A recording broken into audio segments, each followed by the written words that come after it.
Today's topic is accounting for taxation.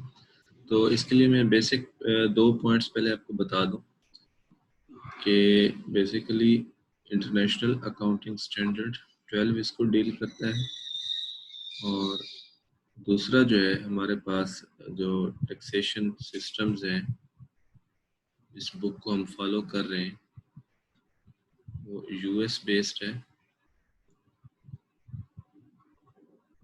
और इसे हम कहते हैं IRS, internal revenue services.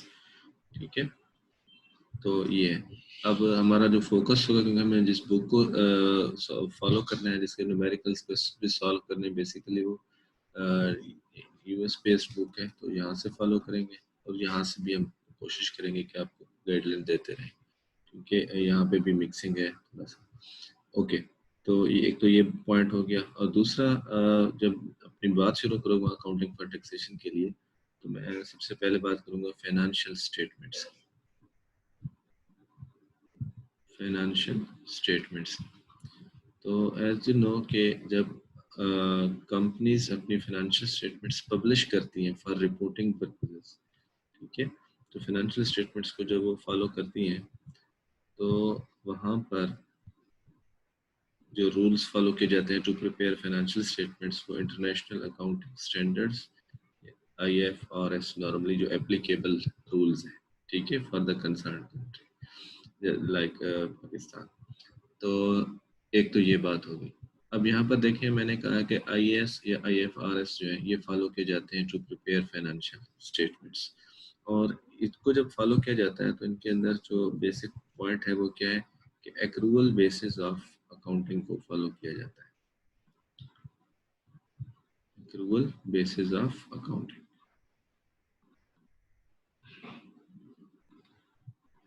Number 1, ठीक है।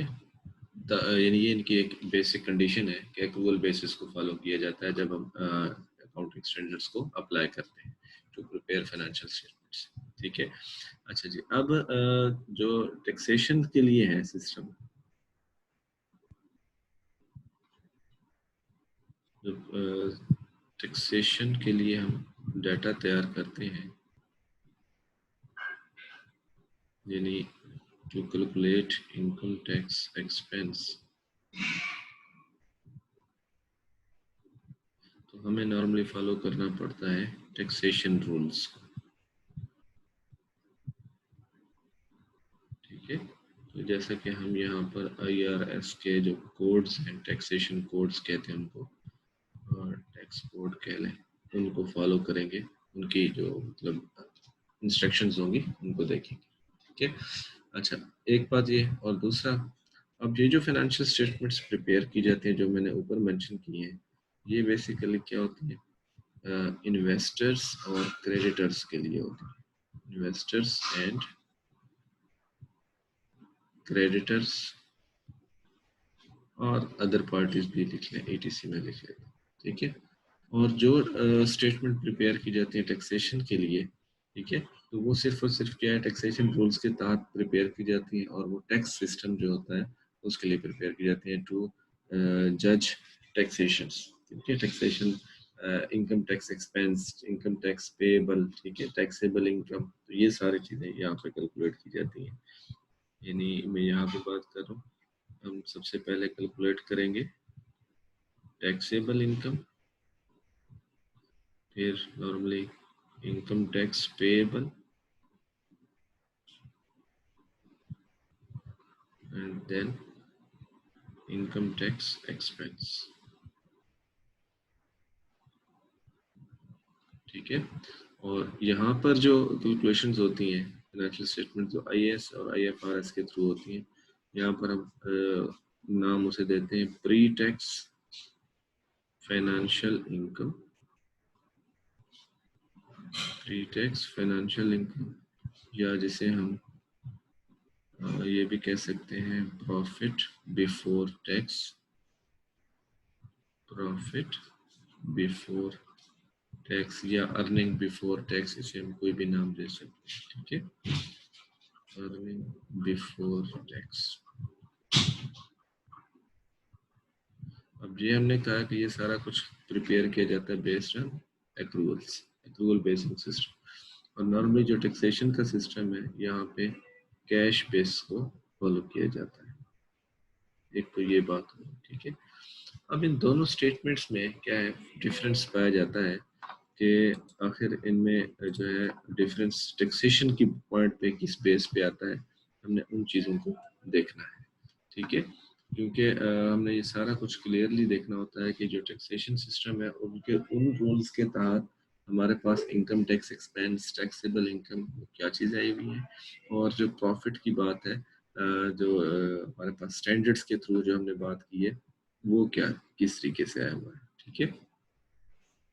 तो ये सारी चीज़ें अभी हम देखते हैं कि किस तरीके से इनको हम कैलकुलेट करते हैं और कैसे इनके ऊपर बात की जाती है।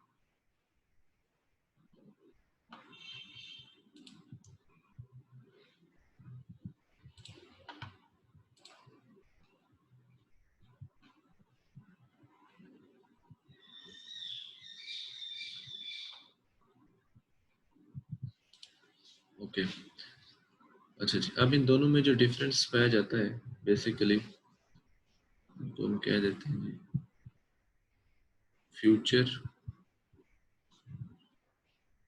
से हम बात शुरू करते हैं टैक्सेबल और डिडक्टिबल अमाउंट्स। फ्यूचर टैक्सेबल और डिडक्टिबल अमाउंट्स,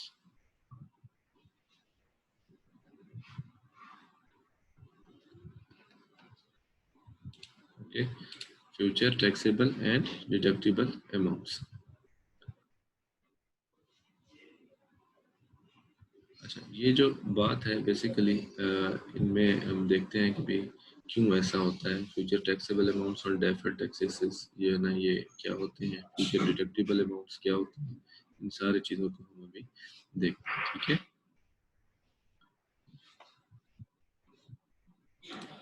अच्छा, इनको साथ ये भी मेंशन कर देते हैं deferred taxes.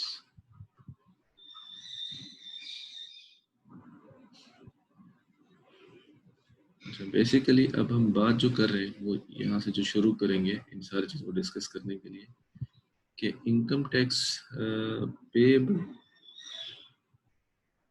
Income tax payable and income tax expense, इनमें क्या है कि डिफरेंस पाया जाता है।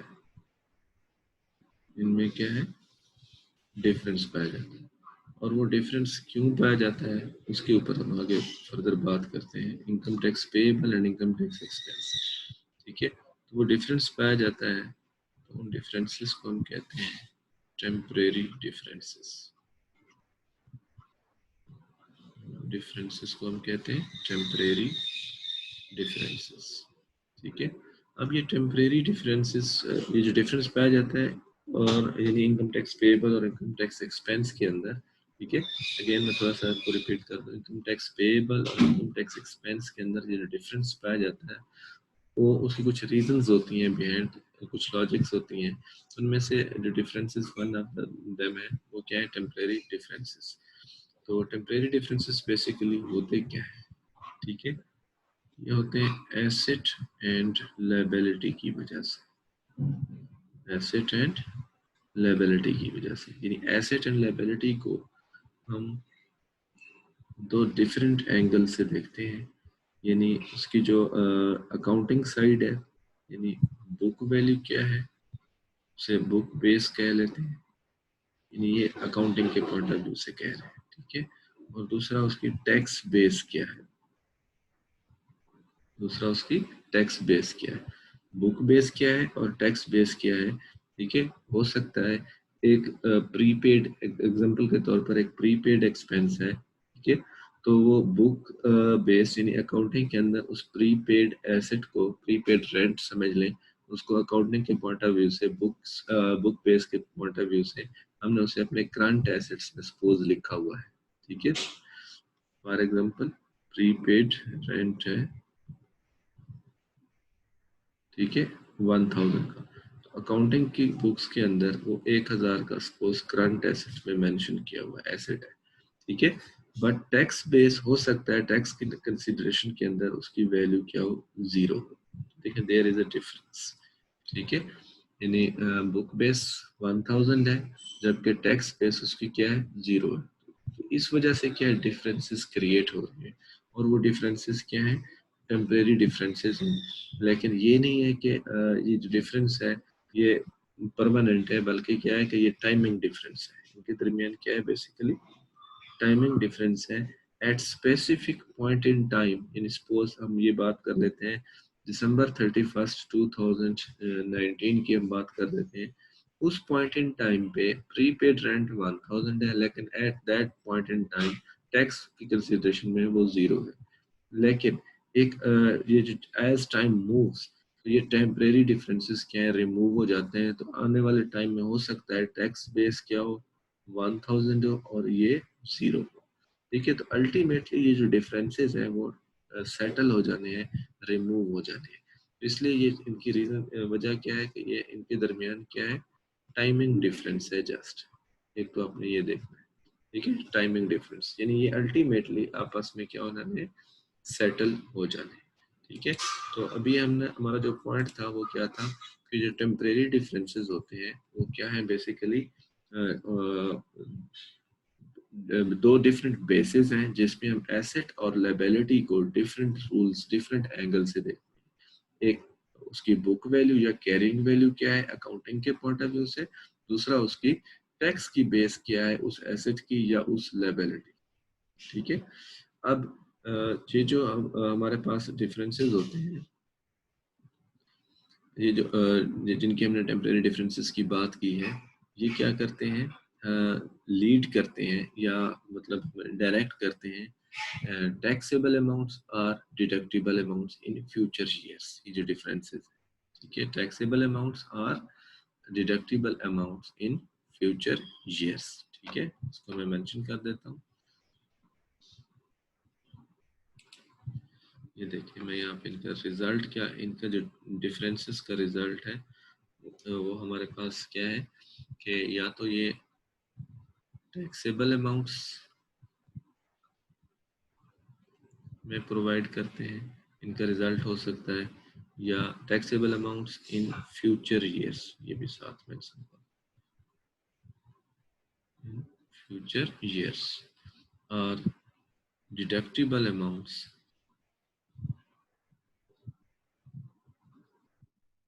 In future years.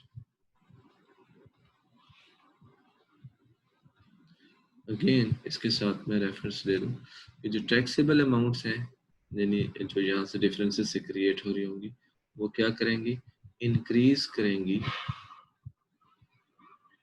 Taxable income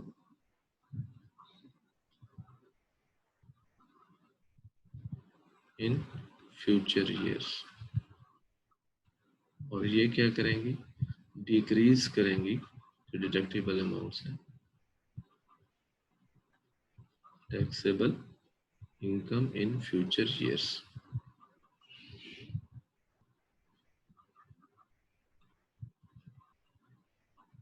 ठीक है, तो ये इनका क्या है, इफेक्ट्स है, taxable amounts in future years और दूसरा deductible amounts in future years, right.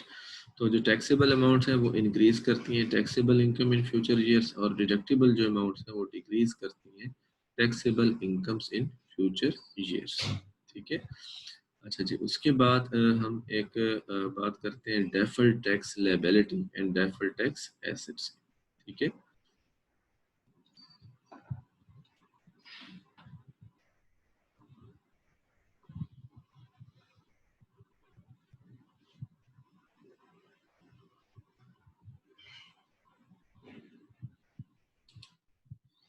इसको इस तरह से मेंशन कर देते हैं,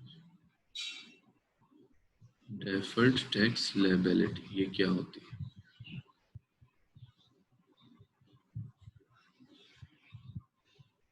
अपने गौर से इस बात को समझना है, ठीक है। टेम्परेरी डिफरेंसेस की वजह से एक तो ये होता है, अब हम ये बात करें टेम्परेरी डिफरेंस। अच्छा, ये भी साथ लिख लें, कौन सा टेम्परेरी डिफरेंसेस जो क्रिएट कर रहा हूँ, taxable amount in future years, taxable amount in future years. ऐसा टेम्परेरी डिफरेंस जो क्या क्रिएट कर रहा हूँ, taxable amount in future years. और ये टेम्परेरी डिफरेंसेस कब हो रहा है, at the end of current year, at the end of, यानी आज सपोज दिसंबर 31 है, एक ऐसा टेम्परेरी डिफरेंस है जो फ्यूचर में रिमूव तो हो जाएगा टाइमिंग डिफरेंसेस की वजह से, लेकिन वो फ्यूचर में क्या होगा, टैक्सेबल अमाउंट क्रिएट करेगा, लेकिन वो डिफरेंस आज है, at the end of current year, at the end of current year. ठीक है, आज यानी दिसंबर 31 को एक डिफरेंस क्रिएट हो रहा है, टेम्परेरी डिफरेंस। ठीक है, और वो taxable amount in future years है, और उससे क्या होगा कि टैक्सेबल इनकम हमारे फ्यूचर में बढ़ जाएगी। जब फ्यूचर में टैक्सेबल इनकम हमारी बढ़ेगी तो हमें टैक्स फ्यूचर में देना पड़ेगा। रिपीट कर रहा हूँ, टेम्परेरी डिफरेंस है at the end of current year, वो क्या है, taxable amount in future year. उससे क्या होगा, टैक्सेबल इनकम इंक्रीज हो जाएगी in future, taxable income increase हो जाएगी इन फ्यूचर। तो उससे क्या होगा, जब ये टैक्सेबल इनकम इंक्रीज होगी तो टैक्स पेएबल भी बढ़ जाएगा, टैक्स पेएबल इंक्रीज हो जाएगा। अब ये बात फ्यूचर की है, लेकिन ये हमें फीलिंग्स क्या है, अब की है कैलकुलेशंस अब की। तो जो हमने कहा है कि फ्यूचर में 1 साल बाद, 2 साल बाद, 3 साल बाद, उस टेम्परेरी डिफरेंस का जो भी इफेक्ट है, फ्यूचर में टैक्सेबल इनकम बढ़ेगी, उससे टैक्स पेएबल बढ़ेगा, यानी टैक्स हमें देना होगा। तो उसको आज at the end of current year हम रिकॉर्ड कर रहे हैं deferred tax liability, deferred tax liability, यानी ऐसी टैक्स लायबिलिटी जो फ्यूचर में हमने पे करना है या इनकर्ड होना है। ठीक है, लेटर ऑन, डेफर्ड का मतलब क्या है, later on, deferred tax liability, इसको हम कहते हैं DTL या डेफर्ड टैक्स लायबिलिटी। होपफुली आपको ये कॉन्सेप्ट क्लियर हो गया हो, क्योंकि क्वेश्चन है तो आप यहाँ पूछ सकते हैं।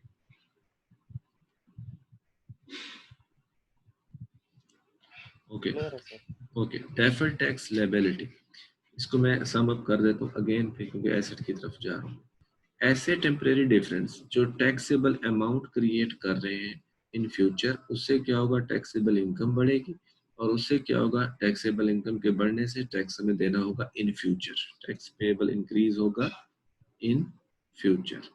तो उस चीज को ये हम कैलकुलेशन कब कर रहे हैं, at the end of current year, ये पॉइंट ध्यान से नहीं निकालना। At the end of current year हम ये सारी बातें देख रहे हैं फ्यूचर की, तो हम at the end of current year हमें फिर रिकॉर्ड करना होता है डेफर्ड टैक्स लायबिलिटी और डेफर्ड टैक्स एसेट, जो भी सिनेरियो। ठीक है, अब इसी तरीके से अगर हम बात करें डेफर्ड टैक्स एसेट की, डेफर्ड टैक्स एसेट, ठीक है, DTA, तो ये क्यों होता है और क्या होता है, अगेन ये पॉइंट ध्यान से नहीं निकालना। टेम्परेरी डिफरेंस, टेम्परेरी डिफरेंस एक तो, और ये कब है, at the end of current year, at the end of current year. ठीक है, और further deductible amounts in future, यानी जिनके ऊपर फ्यूचर में हमारा टैक्स नहीं लगना, ये इसलिए हम कहते हैं डिडक्टिबल अमाउंट्स इन फ्यूचर, और they will lead to decrease in future taxable income,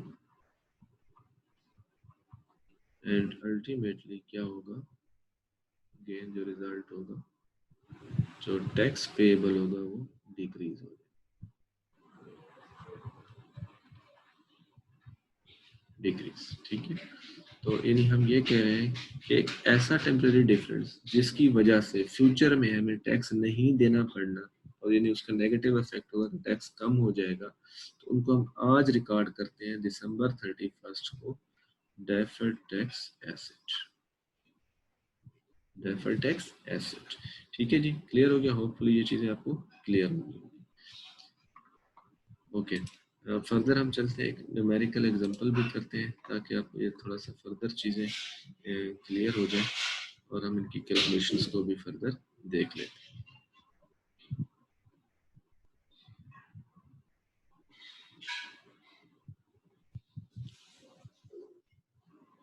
अच्छा, इसके साथ हम ये भी मेंशन कर देते हैं, एक करंट इनकम टैक्स एक्सपेंस होता है और एक deferred tax expense, deferred tax expense. Okay, अब न्यूमेरिकल करते हैं ताकि उससे आपको फर्दर जरा चीजें क्लियर हो। तो ये एक एक्सरसाइज है 19-3, जिसमें एक टेम्परेरी डिफरेंस है और future taxable amounts, one rate beginning deferred taxes. ठीक है, तो ये हम बात करते हैं अभी इसके ऊपर। Bonding Corporation began 2014 with a 92,000 balance in the deferred tax liability account. यानी एक deferred tax liability में पहले से 92,000 का बैलेंस अवेलेबल है 2014 के start.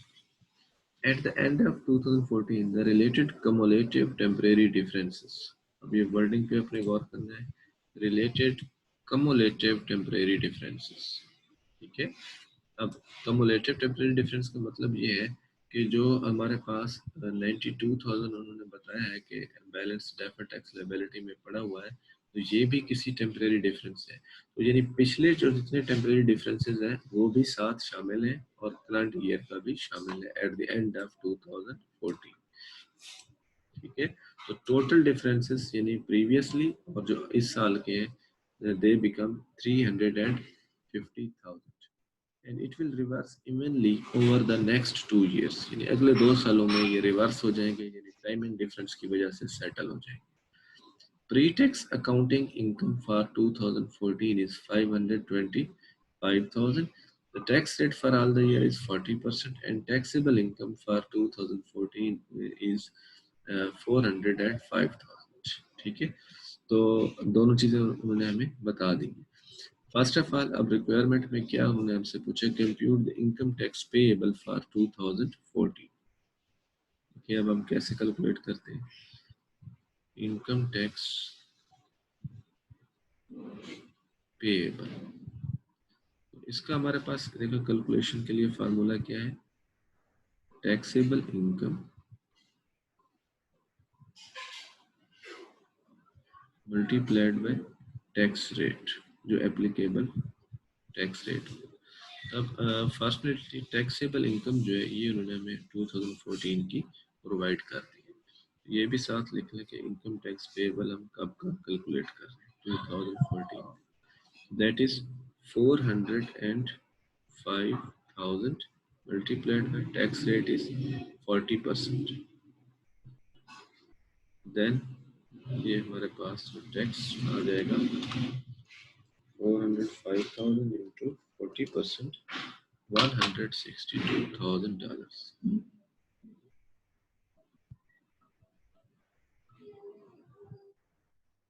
This is called income tax payable और उसका फार्मूला ये है।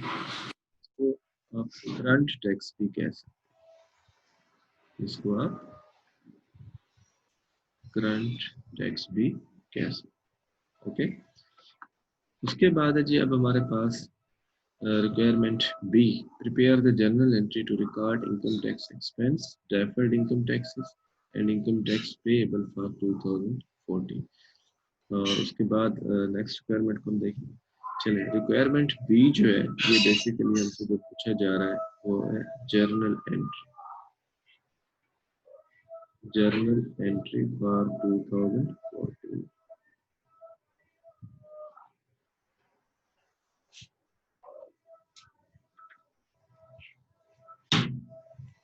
ओके, ओके, अब इसकी हम स्पेस थोड़ा सा छोड़ देते हैं to record this journal entry. इसके लिए अब हमें कुछ करना है, वर्किंग। वर्किंग को अपने गौर से देखना है। वर्किंग वन कैंडल, तो यहाँ पे हम लिखेंगे सबसे पहले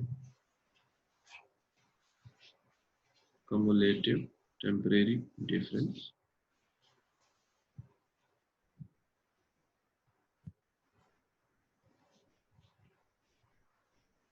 cumulative temporary difference यानी रीजन कौन सी है, क्या क्या वो डिफरेंस है। उसके बाद फ्यूचर टैक्सेबल और deductible amount.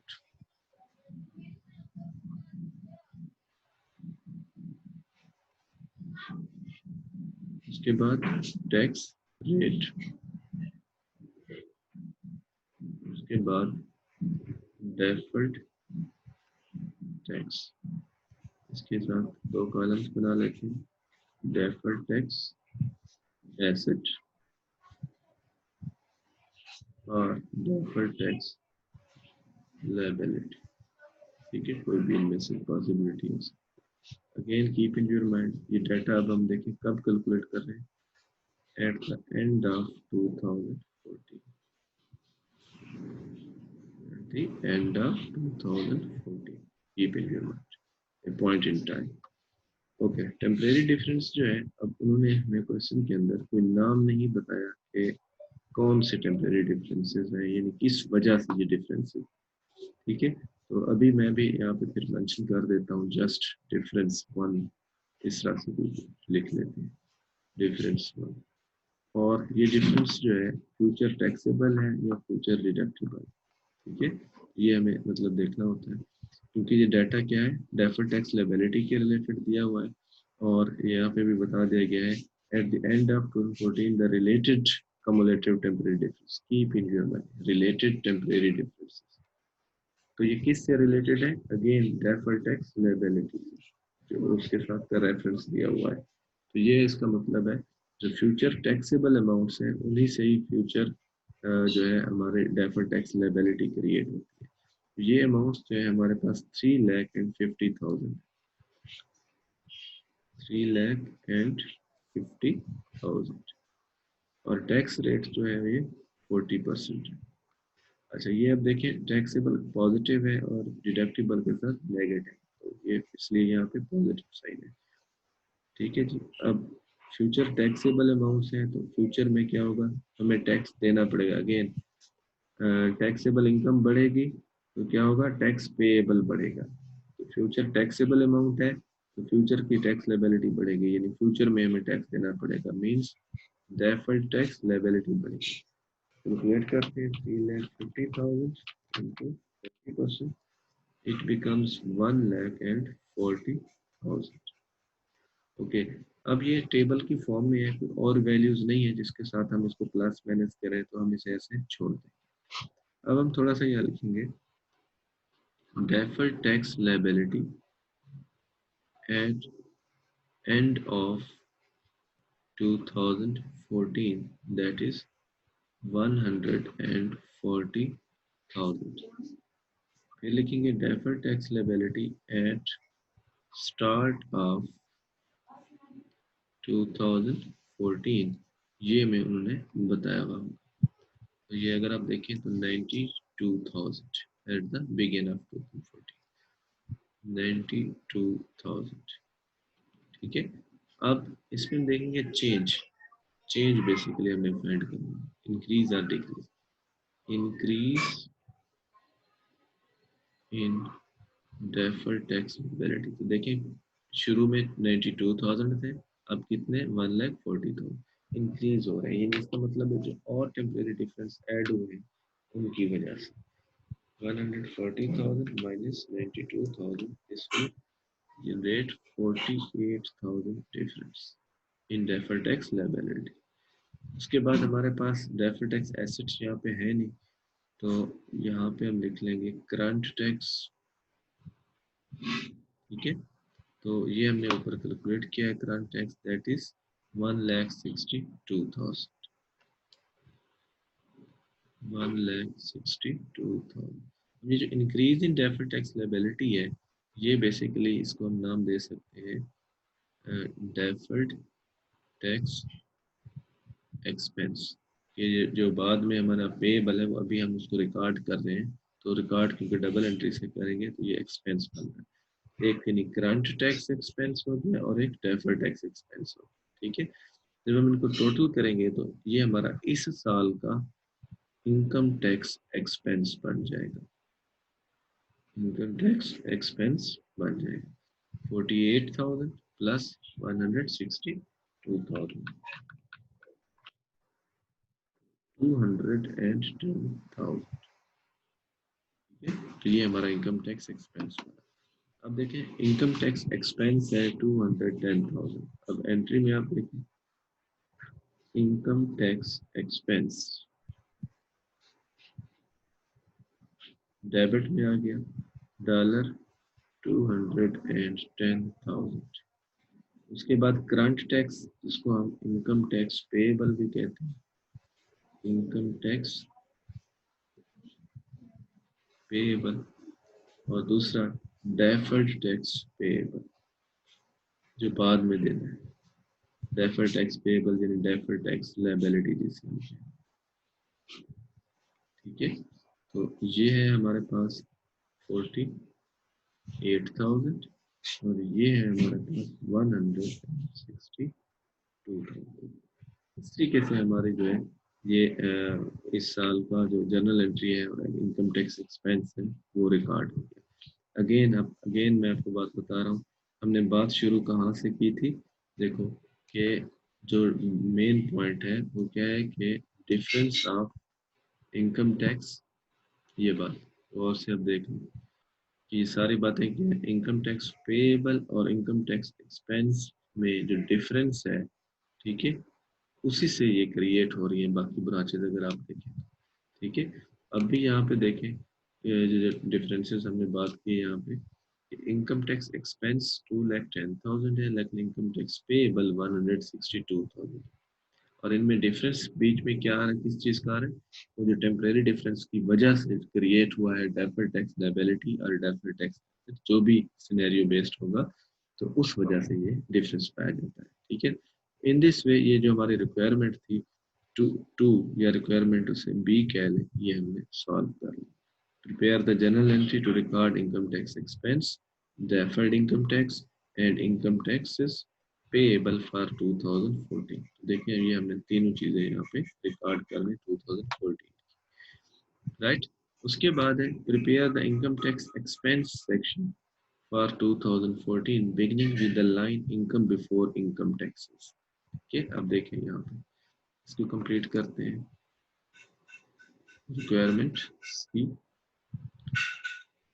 Income statement presentation basically इसको कहते हैं, इनकम स्टेटमेंट प्रेजेंटेशन, कि हम इसको दिखाना चाह रहे हैं ये किस तरीके से स्टेटमेंट जो है ऑफ अकाउंट्स में रिप्रेजेंट होगा।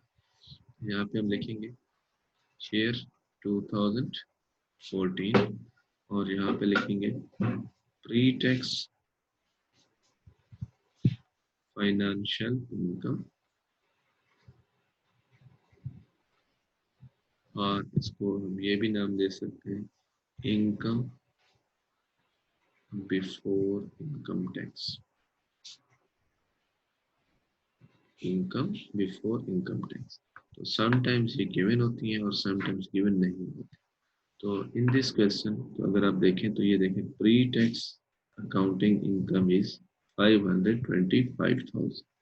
ठीक है, तो प्री टैक्स फाइनेंशियल इनकम और इनकम बिफोर इनकम टैक्स एक ही बात है, तो ये हमारे पास है 525,000।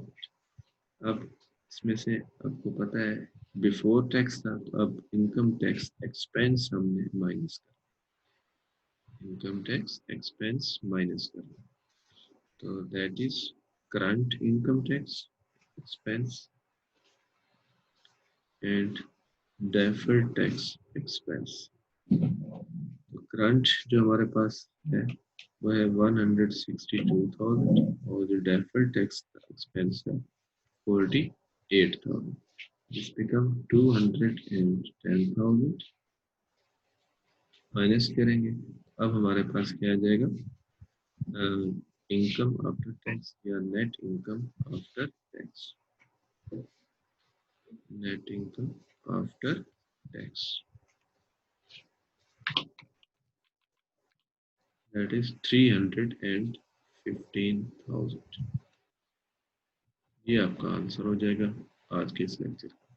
ठीक है, तो ये हमारा आज का लेक्चर था जिसमें हमने देखा कि किस तरीके से हम डेफर्ड टैक्सेशन की बात करते हैं, कैसे सिस्टम्स हैं जो कैलकुलेट करते हैं, और किस तरीके से हम उनको फाइनेंशियल स्टेटमेंट में प्रेजेंट करते हैं. ये थोड़ा सा सिनेरियो था. होपफुली आपको क्लियर हो गया होगा.